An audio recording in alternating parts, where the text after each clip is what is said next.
Jov bejaše pravednik, bez mane, bez krivice, o domu radosti letiše kao slobodne ptice. U strahu Božem življaše, na žrtvenik kadio i za decu molio, da ne bi greh načinio.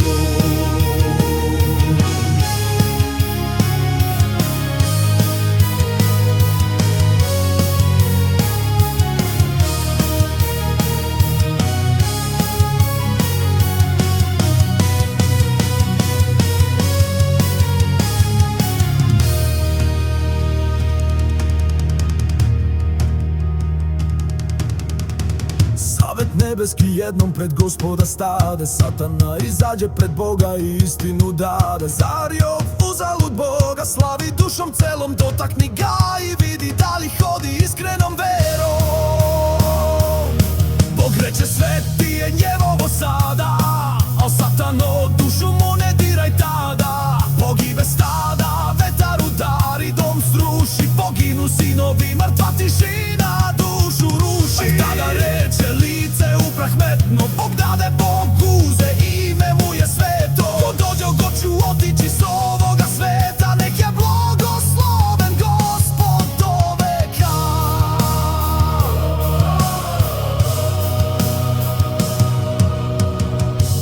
Satana zatraži više, dodirni telo njegovo, tada će da te huli, da proklinje ime sveto. Gospod reče u tvojoj je ruci telo sada, ali život mu sačuvaj, da ne nastrada.